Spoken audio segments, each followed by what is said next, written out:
listen here. I didn't survive 27 iPhone updates, 4 pandemics, and alien invasions to deal with his nonsense today. Preach it, Mabel. Put that on my urn when I go.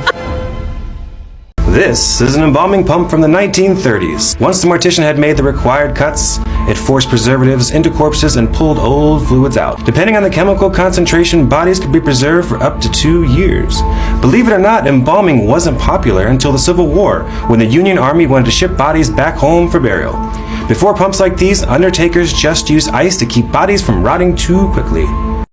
During the Civil War, embalming became a new and important practice in the United States because thousands of soldiers died far from home, and families wanted their bodies returned for burial. Traditional preservation methods like ice or simple cooling were not practical for long transport, especially in warm weather.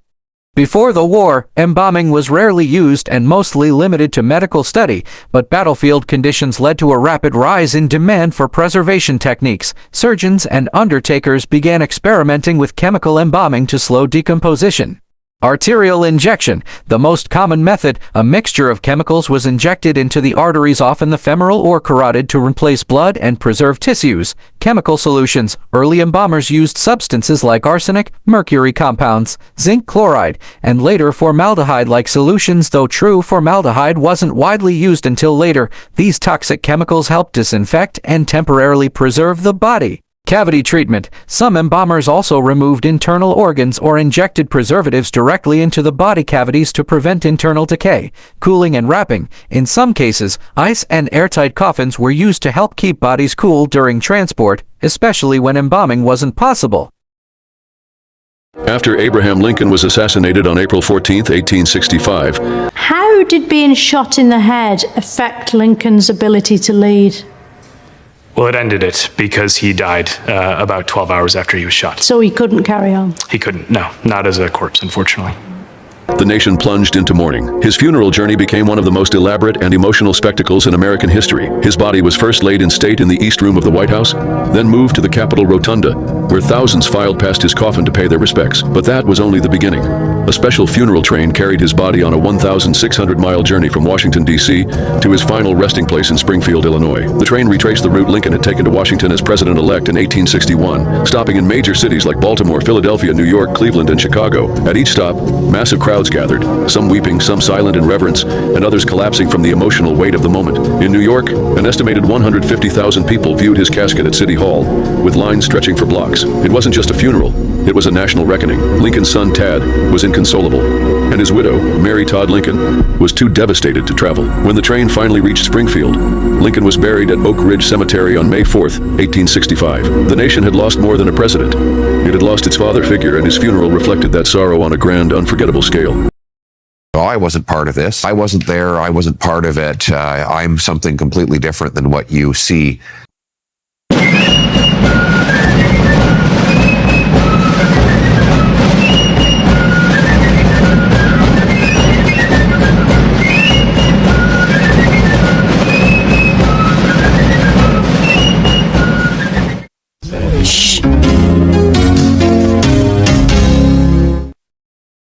The American Civil War meant that for the first time, large numbers of people were dying far away from their homes.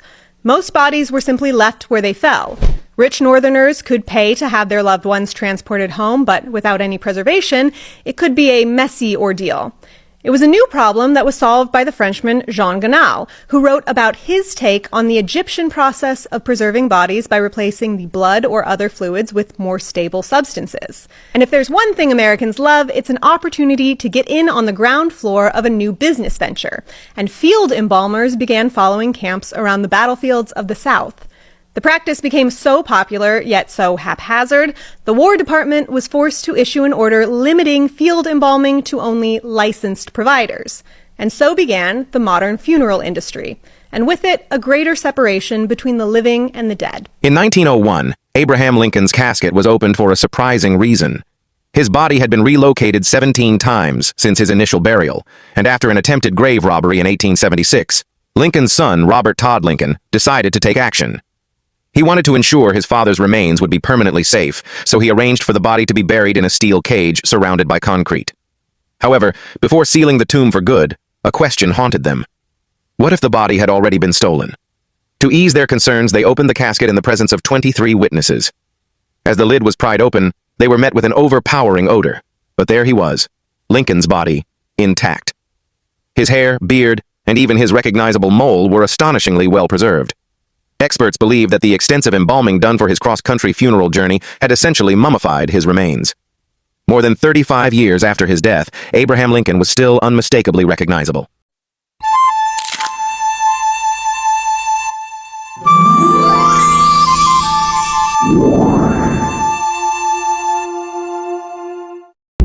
Embalming became popular because of the Civil War. Yeah, it turns out the reason we preserve bodies today has everything to do with battlefields, railroads, and one very persuasive doctor. Before the Civil War, embalming wasn't really a thing in the US, but when the soldiers started dying far from home, families wanted to bring them back for a proper burial.